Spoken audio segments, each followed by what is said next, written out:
Ayun na nga, papalit na tayo ng ating battery ng Honda Click 125. Ayan o, lumang-luma na. 2 years din may gate. 2 taon at kalahati. Ayan. Itong ating champion gawa ng Motolife pang matagalan. Subok na matibay ang Motolife. Tingnan mo naman mga boss. Ayan o, champion. Saktong-sakto, murang-mura. Ayan. Champion, parang sabon lang na champion. Pangmasa ang presyo. Ang sabi ng may-ari, napakatibay daw nito. Sabi ng mga nabilan natin. Bagong-bago, pwedeng pamalit. Pero mas maganda pa rin yung stock, kaso mahal nga lang. Ito nga ang pangmasa. Pwede nang pamalit. No?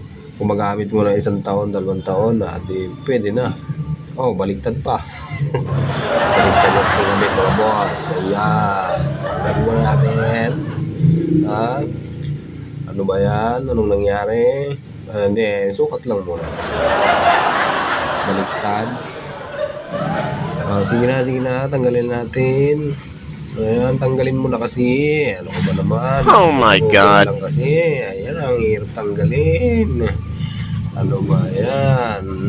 Ayun. Tanggal din. Oh, yan. Ganyan palang tama eh. Ayan. Pwede na. Ayan o.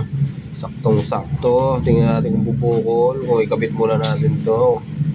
Bubukol yung takip. Kung masasara ba. Sayang ang bayad. Pagka hindi masara.